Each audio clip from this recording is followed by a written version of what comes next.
Hello everyone. स्वागत है आप सभी का मेरे इस YouTube channel home science classes with SR में। आई होप दोस्तों आप सभी बहुत अच्छे होंगे। आपकी पढ़ाई रेगुलर चल रही होगी। 2 दिन से मेरी वीडियोस नहीं गई हैं क्योंकि मेरा तबीयत थोड़ा नहीं सही था कि मैं वीडियो बना सकूं।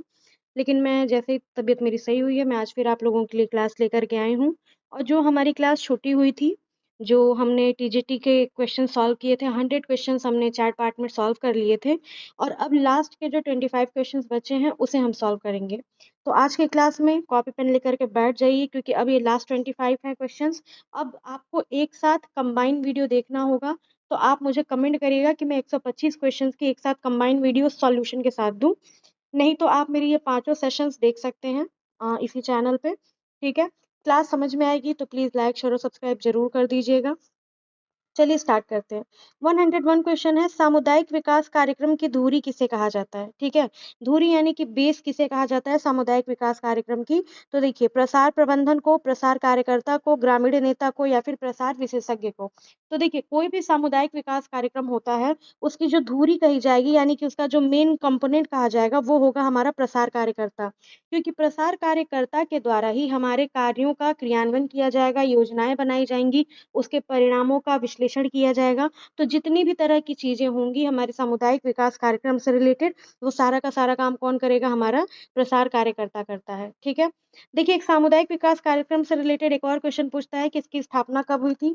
तो इसकी स्थापना हमारी हुई थी 2 अक्टूबर को। ठीक है। 2 अक्टूबर 1975 के समय इसकी स्थापना हुई थी। चलिए, नेक्स्ट क्वेश्चन 102। विरासत में मिली हुई आय क्या कहलाती है? विरासत यानी कि हमारे पूर्वजों से जो आय हमें मिलती है वो क्या कहलाती है? क्या वो नियमित आय कहलाएगी, अनियमित आय कहलाएगी, प्रत्यक्ष आय कहलाएगी या फिर अप्रत्यक्ष आय कहलाएगी?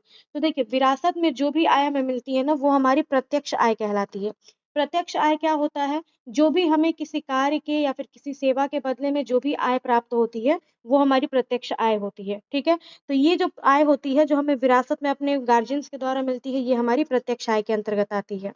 आप मुझे इसके और जो ऑप्शंस होते हैं, यानी कि जो इसके उदाहरण होते हैं, एग्ज़ाम्पल्स, आप मुझे कमेंट ज़रूर करिएगा। चलिए, क्वेश्चन नंबर 3। किसी भी टेक्सटाइल सामग्री की सबसे छोटी इकाई कौन-सी होती है? सबसे बेसिक यूनिट्स टेक्सटाइल सामग्री यानी कि अगर वस्त्र की ही बात की जाए तो सबसे छोटी इकाई कौन-सी होगी? तो देखिए, वस्त्र दिया है, रेशा दिया है, तंतु दिया है या अणु दिया है। तो सबसे छोटी इकाई जो होती है ना वो होती है तंतु। तंतु यानी कि फाइबर।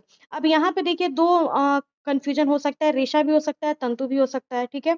लेकिन अगर आप रेशा को यार्न से कनेक्ट करके देखेंगे तो यहाँ पे रेशा नहीं होगा, बट यहाँ पे तंतु हमारा सही ऑप्शन हो जाएगा। चलिए, नेक्स्ट क्वेश्चन 104।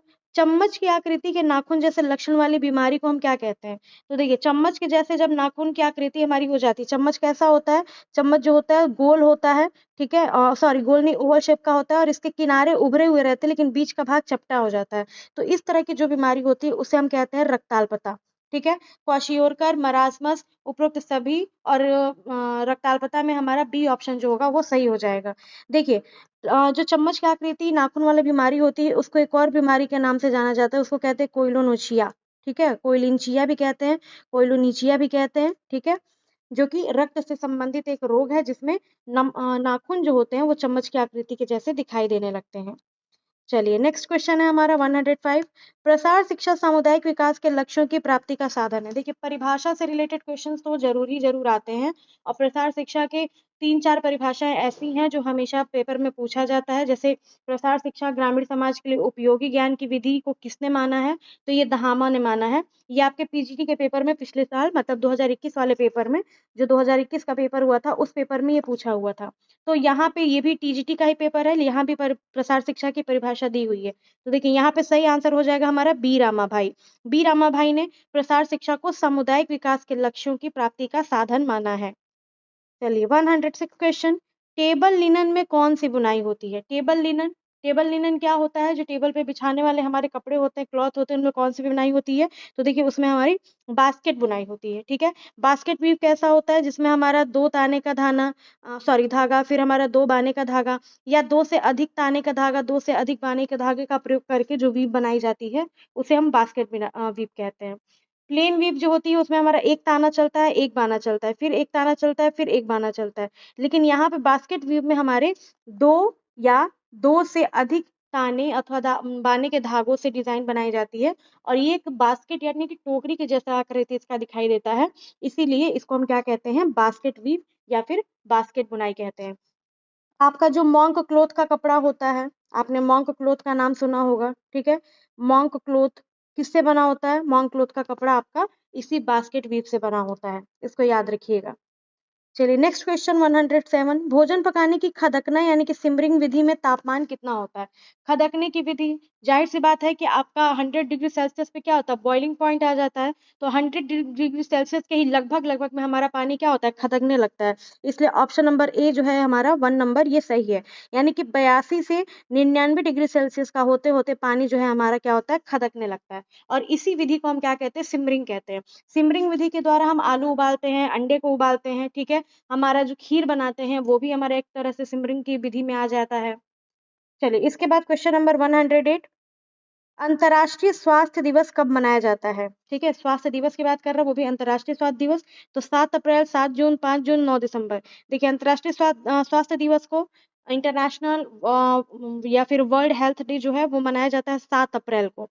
ऑप्शन नंबर 1 यहाँ पे सही है।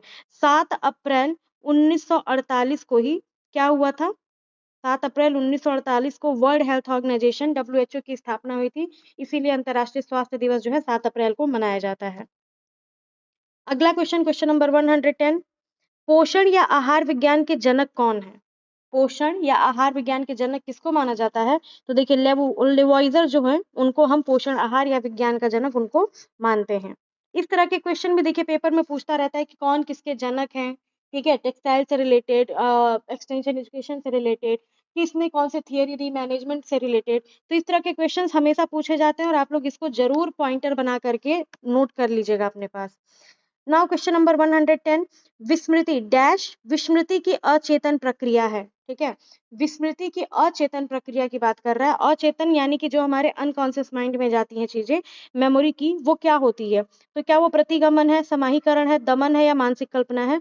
वो हमारा दमन है, ठीक है। दमन यानी कि दबाव देना, प्रेशर दबा करके रखना, ये सारी जो भी चीजें होती हैं ये धीरे धीरे हमारे अनकॉन्शियस माइंड में चली जाती हैं, और उसका इफेक्ट जैसे अगर बाल्यावस्था से आप रिलेट करके देखेंगे तो जो भी दमनकारी एक्टिविटीज होती हैं, चाहे वो गार्जियन के द्वारा, ठीक है, या फिर किसी रिलेटिव के द्वारा या फिर बालक के किसी भी सोशल पर्सन के द्वारा अगर ये कोई भी एक्टिविटी होती है तो उसका बच्चे के अनकॉन्शियस माइंड पे बहुत गहरा प्रभाव पड़ता है, ठीक है। चलिए अगला क्वेश्चन, क्वेश्चन नंबर 111, मैंडरीन एक प्रकार का क्या है? ठीक है, मैंडरीन क्या कॉलर है, कफ है, आस्तीन है या फिर योक है? तो मैंडरीन देखिए टाइप है कॉलर का, ठीक। बहुत सारे कॉलर के टाइप होते हैं, पीटर पैन कॉलर होता है, मैंडरीन कॉलर होता है, ठीक है, डॉग ईयर कॉलर होते हैं, ठीक है, टी शर्ट कॉलर होता है, शर्ट कॉलर होता है, पोलो कॉलर होता है। बहुत सारे कॉलर्स के टाइप आते हैं और इन कॉलर के टाइप से आपके बहुत सारे एग्जाम्स में क्वेश्चंस भी आते हैं। तो कॉलर के टाइप को आप एक सेपरेट जरूर पढ़ लीजिएगा, और मैं देखूंगी अगर टाइम बचता है तो फिर मैं आपको types of collar, types of yoke, types of sleeve, इन सब के क्वेश्चंस भी मैं आपको करा दूंगी। नाउ क्वेश्चन नंबर 112, भ्रूण की आंतरिक परत को क्या कहते हैं? भ्रूण यानी कि जो हमारा एम्ब्रियो होता है उसकी आंतरिक परत को हम क्या कहते हैं, ठीक है। तो भ्रूण की जो आंतरिक परत होती है वो हमारी क्या कहलाती है? एमनियॉन कहलाती है, ठीक है। भ्रूण की आंतरिक परत को हम क्या कहते हैं? एमनियॉन कहते हैं, और यहाँ पे हमारा ऑप्शन नंबर 4 जो है वो सही हो जाएगा। देखिए भ्रूण की जो आंतरिक परत होती है वो तो हमारी एमनियॉन कहलाती है, ठीक है। लेकिन एमनियॉन के ऊपर एक जो परत होती है उसे हम कोरियॉन कहते हैं। और यहाँ ध्यान दीजिए कि जैसे भ्रूण की 3 परतें होती हैं, ठीक है, मान लीजिए कि ये हमारा भ्रूण है और इस भ्रूण की हमारे पास टोटल 3 परतें होती हैं। कौन कौन सी होती हैं? एक ये हमारी बाह्य परत हो गई, एक हमारी ये मध्य परत हो गई, ठीक है, और एक हमारी आ जाएगी कौन सी परत? ये सबसे आंतरिक परत, एंडोडर्म, ठीक है। ये 3 तरह की परतें होती हैं। सबसे ऊपरी जो सबसे बाहरी परत होता है उसको हम क्या कहते हैं? इसको हम कहते हैं एक्टोडर्म, ठीक है। इसे हम क्या कहेंगे? इसे हम कहते हैं एक्टोडर्म, सबसे बाहरी परत, एक्टोडर्म। जो ये सेकंड परत होती है इसे हम कहते हैं मीसोडर्म, ठीक है। और सबसे लास्ट की परत जो होती है ये होती है हमारी एंडोडर्म की। तो इस एंडोडर्म में भी 2 लेयर्स होती हैं, एक हमारा कोरियन होता है, एक हमारा एमनियन होता है। और इन दोनों में भी सबसे अंदर की अगर कोई जर्म लेयर होती है तो वो हमारा एमनियन होता है। इस चीज को जरूर ध्यान रखिएगा, ठीक है। ये एमनियन जो है ये एक्टोडर्म से उत्पन्न होता है और एमनियोटिक थैली को बनाने में क्या करता है, मदद करता है। और कोरियन जो होती है इसके अंदर की सबसे बाहरी तरह की झिल्ली होती है, बाहरी झिल्ली है जो क्या करती है, मेसोडर्म से भी बनती है और ये प्लेसेंटा का भ्रूणीय भाग भी बनाने का काम करती है। तो इसलिए इस क्वेश्चन को याद रखिएगा और इसको नोट भी कर लीजिएगा। चलिए क्वेश्चन नंबर 113, प्रसार कार्यकर्ता का कार्य क्षेत्र क्या होता है? क्या उसका कार्य क्षेत्र असीमित होता है, बहुआयामी होता है, निर्धारित होता है या फिर द्विआयामी होता है? ठीक है, क्वेश्चन में आपसे पूछ रहा है सिंपल सिंपल सा कि जो भी प्रसार कार्य करता है, जो भी हमारा प्रसार कार्य करने का काम कर रहा है उसका क्षेत्र कैसा होगा? तो असीमित क्षेत्र तो नहीं होगा भैया, ऐसा तो नहीं है ना कि किसी भी क्षेत्र में घुस के काम कर लेगा। निर्धारित भी पर्टिकुलर नहीं कह सकते क्योंकि निर्धारित होगा तो उसी पर्टिकुलर क्षेत्र में जाएगा। द्विआयामी टू डायमेंशनल नहीं होता है बल्कि इसका काम जो होता है वो बहुआयामी होता है, यानी कि एक साथ ये कई तरह के कार्यों को लेकर के चलता है, इसलिए ये बहुआयामी इसके कार्य क्षेत्र को कह सकते हैं। क्वेश्चन नंबर 114, प्रसार शिक्षा शब्द का प्रयोग सर्वप्रथम 1873 ईस्वी में किया गया था, लेकिन कहाँ पे किया गया था? क्या इसका प्रयोग हार्वर्ड विश्वविद्यालय में किया गया था, टेक्सास में किया गया था, कैम्ब्रिज विश्वविद्यालय में या फिर ऑक्सफोर्ड विश्वविद्यालय में? तो देखिए इसका सही आंसर आपका ऑप्शन नंबर 3 है, यानी कि कैम्ब्रिज विश्वविद्यालय में 1873 ईस्वी में सबसे पहले इस शब्द का प्रयोग जो है वो किया गया। एक बहुत इंपॉर्टेंट प्रश्न इससे रिलेटेड ये भी आता है, जो आपने जो हमारा नेट का यूजीसी नेट का पेपर हुआ था, जो हमारा 2024 वाला ऑफलाइन बैच का जो पेपर हुआ था, उसमें भी ये क्वेश्चन पूछा था और भी कई सारे आपके एग्जाम में पूछा था। वो क्वेश्चन क्या होता है कि developmental communication, develop developmental communication, ठीक है, डेवलपमेंटल कम्युनिकेशन शब्द का सबसे पहले प्रयोग किसने किया था या किसने इस टर्म को कॉइन किया था, इसको नोट कर लीजिएगा। तो देखिए डेवलपमेंटल कम्युनिकेशन का सबसे पहले प्रयोग नोरा नोरा फतेही नहीं है, नोरा सी क्यूब्रेल है, ठीक है। नोरा सी क्यूब्रेल, नोरा सी क्यूब्रेल ने सबसे पहले इसका प्रयोग किया था। और कब किया था? तो ये किया था इन्होंने 1971 में, ठीक है। इन्होंने इसका कहाँ पे प्रयोग किया था? तो ये एक सिंपोजियम में अपने यूनिवर्सिटी में ये प्रेजेंटेशन दे रही थी, जो कि है फिलीपींस में, ठीक है। तो फिलीपींस के लॉस बैनोस यूनिवर्सिटी जो है वहां पर इन्होंने इस टर्म को अपॉइंट किया था और इसीलिए इन्हें डेवलपमेंटल कम्युनिकेशन की मदर भी कहा जाता है। क्या कहा जाता है? Mother of developmental communication. तो देखिए इस एक क्वेश्चन से आपके कई सारे क्वेश्चंस तैयार हो गए हैं कि डेवलपमेंटल कम्युनिकेशन का टर्म जो है वो किसने दिया था? तो वो दिया था सबसे पहले नोरा सी कुब्रेल ने दिया था। कब दिया था? तो 1971 में दिया था। मदर ऑफ डेवलपमेंटल कम्युनिकेशन किसे कहते हैं? तो नोरा सी कुब्रेल को ही कहा जाता है।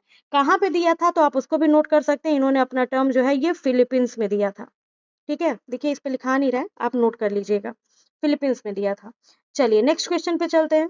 150 नंबर क्वेश्चन, कैम्फनर आहार का प्रयोग होता है। कैम्फनर क्या है? कैम्फनर एक टाइप ऑफ डाइट है। आपसे ये पूछ रहा है कि ये आहार किस रोग के लिए प्रयोग होता है, तो क्या ये अल्सर के लिए होता है, मधुमेह के लिए, उच्च रक्तचाप के लिए या फिर टाइफाइड के लिए? तो देखिए कैम्फनर आहार जो होता है ना, ये बेसिकली हमारा उच्च रक्तचाप के लिए प्रयोग होता है, ठीक है। उच्च रक्तचाप। अच्छा कैम्फनर आहार में होता क्या है, तो चलिए इस पे भी थोड़ा सा ध्यान दे दीजिए। देखिए कैम्पनर आहार, कैम्पनर एक व्यक्ति हैं, ठीक है, जिनका पूरा नाम क्या है? Walter Walter Kempner. इन्होंने एक डाइट प्रिस्क्राइब किया था। कब किया था? लगभग लगभग 1939 ईस्वी के समय पे इन्होंने एक डाइट प्रिस्क्राइब किया था, जिसमें इन्होंने बताया था कि ब्लड प्रेशर के लेवल को लो करने के लिए, ब्लड प्रेशर के लेवल्स को कम करने के लिए और किडनी को हमारे जो किडनी डायग्नोसिस है, किडनी डिजीज से बचाने के लिए, किडनी फेल्योर को बचाने के लिए हमें रोगी को ऐसा आहार देना चाहिए जो कि राइस रिच हो, जिसमें कार्बोहाइड्रेट की मात्रा क्या हो? ज्यादा हो, ठीक है। इसमें प्रोटीन और सोडियम की मात्रा क्या हो? प्रोटीन और सोडियम, इन दो चीजों की ध्यान दिया था इन्होंने, प्रोटीन सोडियम और साथ ही साथ कोलेस्ट्रॉल। प्रोटीन सोडियम और कोलेस्ट्रॉल, इन सभी चीजों की मात्रा को इन्होंने क्या कहा था कि ये मात्राएं कम होनी चाहिए। सोडियम तो सबसे ज्यादा कम होना चाहिए और यही इनका प्रिस्क्रिप्शन था, इसीलिए इनके नाम के अकॉर्डिंग इसे कैम्फनर डाइट कहा जाता है, ठीक है। एक चीज इन्होंने और भी बताई थी, वो क्या इन्होंने बताई थी कि अगर मान लीजिए विटामिन बी का सप्लीमेंट पूरा नहीं हो पा रहा है आहार से, तो वहां पे इन्होंने विटामिन बी कॉम्प्लेक्स की जो गोलियां होती हैं उसको भी प्रिस्क्राइब किया था, ठीक है। इसे हम कैम्फनर आहार के साथ साथ राइस डाइट के नाम से भी जानते हैं, जिसमें इन्होंने राइस को लेने के लिए प्रिस्क्राइब किया है, लेकिन सोडियम, कोलेस्ट्रॉल और प्रोटीन के लेवल को कम रखा है। और ये रोग में किस रोग में हेल्प करता है? तो ये उच्च रक्तचाप यानी कि हाई ब्लड प्रेशर को, हाइपरटेंशन को कम करने में बहुत ज्यादा हेल्प करता है। ठीक है। कुछ तरह के फ्रूट जूस को भी लेने को इन्होंने कहा है, जो कि किडनी को रिकवर करने में हेल्प करता है। मेटाबॉलिक एसिडोसिस जो कंडीशन होती है, उसको भी काउंटर करने का काम करता है। इसीलिए कैम्फनर आहार बहुत ज़्यादा उपयोगी होता है हाइपरटेंशन के पेशेंट्स के लिए। चलिए अगला क्वेश्चन, क्वेश्चन नंबर 116। पाश्चुरीकरण किसके संरक्षण की विधि होती है? तो पेस्चराइजेशन आपको पता है कि ये दूध के लिए होता है, तो इसको तो मतलब आंख बंद करके भी अगर आपको लगाना हो तो आप आराम से लगा सकते हैं। इसके लिए देखिए, पेस्चराइजेशन के लिए जो मिल्क का पेस्चराइजेशन किया जाता है, इसके लिए 3 टेम्परेचर सेट होता है, ठीक है। तीनों टेम्परेचर को ध्यान से देखिए और तीनों टेम्परेचर को आप नोट कर लीजिए। 3 तरह का टेम्परेचर कौन सा है हमारा? एक है हमारा HTST, ठीक है, हाई टेम्परेचर शॉर्ट टाइम। दूसरा हमारा टेम्परेचर है LTH भी कह सकते हैं, या फिर LTHT भी कह सकते हैं, यानी कि लो टेम्परेचर हाई टाइम। और इसके बाद हमारा UHT आता है, अल्ट्रा हाई टेम्परेचर। तो ये जो तीनों तरह के टेम्परेचर होते हैं, इनकी टाइमिंग अलग-अलग होती है और इनका जो डिग्री सेल्सियस या फ़ारेनहाइट होता है, वो भी चेंज होता है। और इससे भी आपके परीक्षाओं में प्रश्न पूछे जाते हैं, इसलिए इसको रिकॉल कर लीजिए। HTST जो होता है, हाई टेम्परेचर शॉर्ट टाइम, ये 72 डिग्री सेल्सियस, ठीक है? कितना होता है? ये 72 से लगभग-लगभग 74 डिग्री सेल्सियस होता है, बट आपको यहाँ पे 72 ही याद रखना है। कितने देर के लिए होता है? तो ये 15 सेकंड के लिए होता है, ठीक है? 15 सेकंड्स के लिए हमारा ये होता है। इसके बाद LTHT जो होता है, ये होता है 63 डिग्री सेल्सियस, यानी कि लगभग-लगभग 145 डिग्री फ़ारेनहाइट के बराबर होता है, ठीक है? ये हमारा 161-162 डिग्री फ़ारेनहाइट के बराबर होता है। और ये कितने सेकंड के लिए, कितने मिनट के लिए होता है? तो ये देखिए, याद रखिएगा, 30 मिनट के लिए होता है, ठीक है? इसके बाद हमारा अल्ट्रा हाई टेम्परेचर आता है, जिसमें 138 डिग्री सेल्सियस, 100, मैं जो बोल रही हूँ उसे नोट कर लीजिएगा, 138 डिग्री सेल्सियस हमारा टेम्परेचर होता है, जो कि लगभग-लगभग 280 डिग्री फ़ारेनहाइट के बराबर होता है, ठीक है? और ये कितने देर के लिए होता है? तो ये जो हमारा UHT है, इसको 1 से 2 सेकंड के लिए बस किया जाता है। तो ये 3 तरह के मेथड होते हैं, HTST, LTHT और UHT, हमारे मिल्क पेस्चराइजेशन के लिए होते हैं, ठीक है? आई होप आपको क्लियर होगा। चलिए नेक्स्ट क्वेश्चन देखते हैं। Question number 117। प्रथम गृह विज्ञान महाविद्यालय की स्थापना जो है वो किस राज्य में हुई थी? देखिए, महाविद्यालय की बात कर रहा है, ठीक है। तो फर्स्ट जो हमारा डिग्री कॉलेज था, वो सबसे पहले हमारा कहाँ पे बना था? नई दिल्ली में बना था, ठीक है। फर्स्ट डिग्री कॉलेज की स्थापना कहाँ हुई थी? नई दिल्ली में हुई थी। और कब हुई थी, इसे भी याद कर लीजिएगा। कब हुई थी? 1932 ईस्वी में। 1932 ईस्वी में आपने सुना होगा लेडी इरविन कॉलेज का नाम, जो कि दिल्ली का होम साइंस के लिए बहुत ही फेमस कॉलेज है। दिल्ली यूनिवर्सिटी से एफिलिएटेड है लेडी इरविन कॉलेज, ठीक है। इसकी स्थापना 1932 में हुई थी इरविन के द्वारा, और ये नई दिल्ली में है, और इसीलिए इसको प्रथम गृह विज्ञान महाविद्यालय की स्थापना, मतलब प्रथम गृह विज्ञान महाविद्यालय कहा जाता है। अब यहीं पे आपके लिए क्वेश्चन होमवर्क है कि माध्यमिक स्कूल में सबसे पहले कहाँ पर होम साइंस की शिक्षा शुरू हुई थी? ये भी प्रश्न आपका पूछता है, तो इसलिए आप लोग इसे कमेंट करके मुझे जरूर बताइएगा। Question number 117, please comment. Now question number 118। साधारणतः किस वसा को हानिकारक कोलेस्ट्रॉल कहा जाता है, यानी कि बैड कोलेस्ट्रॉल, गुड कोलेस्ट्रॉल? तो यहाँ पे आपसे पूछ रहा है कि हानिकारक यानी कि बैड कोलेस्ट्रॉल किसे कहा जाता है? तो क्या हमारा एलडीएल होता है, यानी कि लो डेंसिटी लाइपोप्रोटीन, वीएलडीएल होता है, very low density lipoprotein, HDL, high density lipoprotein, या फिर काइलोमाइक्रॉन?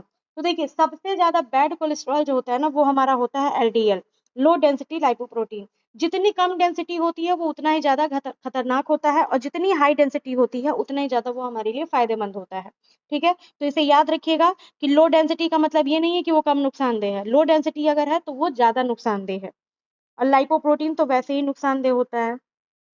चलिए नेक्स्ट क्वेश्चन, क्वेश्चन नंबर 119। जापानी पुष्प सज्जा में सो क्या इंगित करता है? ठीक है, सो, सिन, तीन तरह की चीजें इंगित करता है, सिन, सो और हाइकी।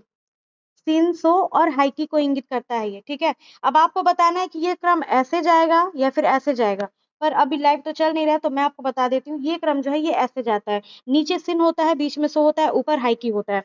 तो सिन जो होता है वो हमारा क्या कराता है? वो हमारी पृथ्वी को दर्शाता है। सो हमारे मनुष्य को दर्शाता है, और स्वर्ग को कौन दर्शाता है? हमारा हाइकी दर्शाता है, ठीक है। तो सही आंसर यहाँ पे क्या हो जाएगा हमारा? सिन, सो, हाइकी में, यानी कि सो हमारा किसे इंगित करता है? तो सो हमारा इंगित करता है किसको?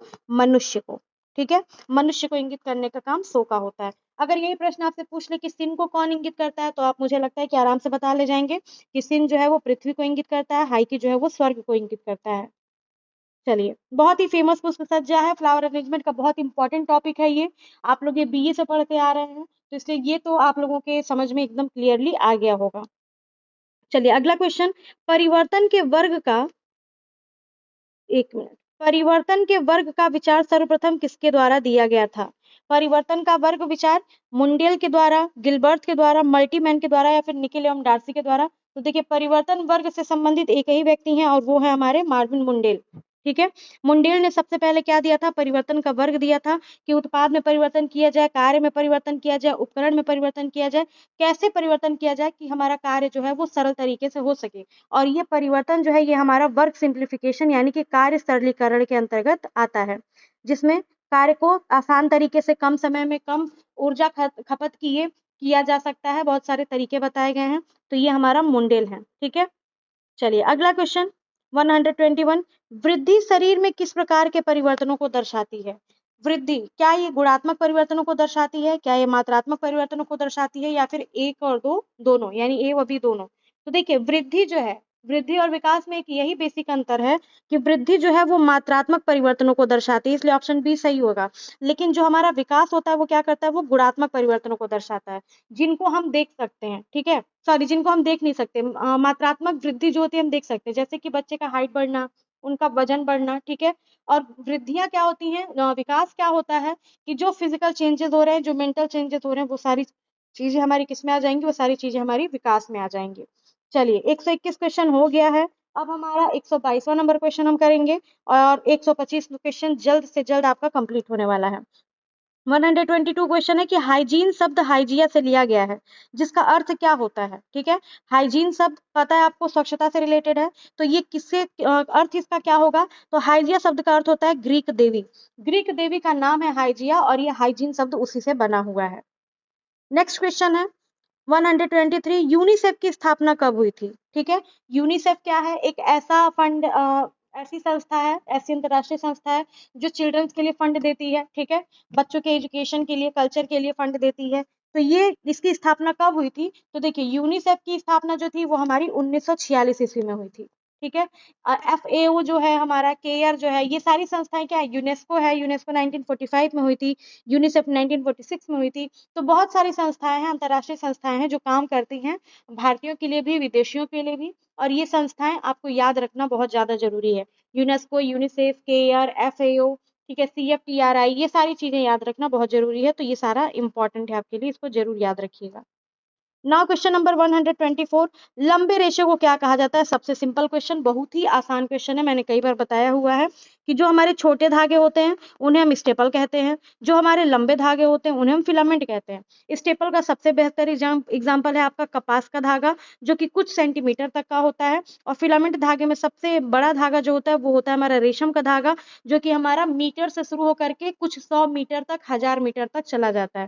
तो इसलिए फिलामेंट हमारा ऑप्शन नंबर 3 जो है वो करेक्ट हो जाएगा। चलिए भैया last question but not the least, क्योंकि इसके बाद मैं और सारे क्वेश्चंस अब नए तरीके से लेके आने वाली हूँ, क्योंकि 2 टारगेट था, यूपीटीजीटी के क्वेश्चन को सॉल्व कराना, यूपीपीजीटी के क्वेश्चन को सॉल्व कराना। हालांकि मुझे लंबा समय लगा है, लेकिन फिर भी मुझे लगता है कि जो बच्चे, जिन बच्चों के पास कम समय है, वो थोड़ा थोड़ा शॉर्ट करके अगर वीडियोस को देखेंगे, लंबे मैराथन नहीं देख पा रहे हैं, तो वो इस तरीके से अपने क्वेश्चन को अटेम्प्ट कर सकते हैं कम कम समय में। ठीक है, तो आप क्वेश्चंस को जरूर देखिएगा, नोट कर लीजिएगा, 1 पॉइंटर लाइनर बना लीजिएगा, ताकि आपको एग्जाम के समय जाने, जब आप एग्जाम देने जाओ तो उसके पहले एक बार दिमाग में सारी चीजें रिकॉल हो जाएं। ठीक है, और जितना एक्सप्लेनेशन के साथ, जितने डिटेल के साथ मैं करा रही हूँ, मुझे पूरी उम्मीद है कि पूरे यूट्यूब पे ये चीजें कहीं नहीं कराई जाती हैं। और जब मैं अब आपके लिए आगे टेक्सटाइल की मैंने सीरीज स्टार्ट की है, लेकिन उसको मैं दूसरे तरीके से आपके सामने अब लेकर के आऊंगी। तो कल से जो भी हमारे क्वेश्चंस होंगे, देखिए मैंने पांचों सेगमेंट्स के 5 सेगमेंट्स जो हैं हमारे, कौन कौन से? हमारा डाइट एंड न्यूट्रिशन है, ठीक है, हमारा क्या है? न्यूट्रिशन है, आहार एवं पोषण, हमारा CD है चाइल्ड डेवलपमेंट, हमारा क्लोथिंग एंड टेक्सटाइल है, हमारा एक्सटेंशन एंड एजुकेशन है, एक्सटेंशन एजुकेशन, और हमारा होम मैनेजमेंट। ये 5 जो सेगमेंट है ना, और इसके साथ ही साथ आप एक और जोड़ लीजिए जो है हमारा फिजियोलॉजी।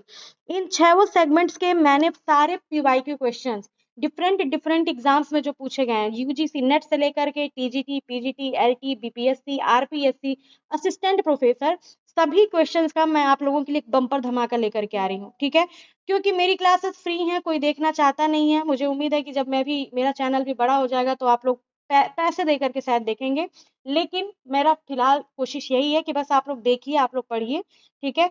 और इसके लिए मैं आपके लिए बम्पर धमाका लेकर के आने वाली हूँ, जिसमें हम प्रैक्टिस सेट की सीरीज में हम क्वेश्चंस को अटेम्प्ट करेंगे और विथ डिटेल्ड एक्सप्लेनेशन के साथ, ताकि आपके एक क्वेश्चन से 10 क्वेश्चन नहीं, एक क्वेश्चन से कम आपके 50 क्वेश्चन भी अगर आपसे घुमा करके पूछे तो आप उसे आराम से टैकल कर लो, आपको बिल्कुल भी कंफ्यूजन ना हो। तो ऐसे ही मेन टॉपिक्स को पढ़ेंगे हम, और उन टॉपिक्स को पढ़ेंगे जो आपके पीवाईक्यू में पूछे हुए हैं। अदर कोई भी टॉपिक को हम कवर नहीं करेंगे, ठीक है, क्योंकि अब आपके पास समय नहीं है। लास्ट का आज आपका आधा महीना अक्टूबर का भी बीत गया है, ठीक है। अब आपके पास आधा महीना अक्टूबर का और नवंबर का समय बचा है। दिसंबर में एलटी का डेट है, दिसंबर में ही पीजीटी का डेट भी पड़ सकता है, दिसंबर में ही आपका यूजीसी नेट एग्जाम होने वाला है 31 दिसंबर से 7 जनवरी के बीच में। तो इन सभी एग्जाम्स को आप एक वीडियो से यानी कि एक क्लास से आप टैकल कर सकते हो, क्योंकि देखिए पैटर्न आपको पता है कि यूजीसी नेट का लेवल क्या होता है, हाई होता है, असिस्टेंट प्रोफेसर का लेवल थोड़ा हाई होता है, और टीजीटी पीजीटी एलटी के लेवल उससे थोड़े से लो होते हैं, ठीक है। तो अगर आप हायर लेवल के भी क्वेश्चंस को करोगे तो लोअर लेवल आपको आसान से समझ में आ जाएगा, और अगर आप लोअर लेवल के क्वेश्चंस को कर रहे हो तो हायर लेवल के बेसिक पैटर्न को समझने में आपको हेल्प मिलेगी।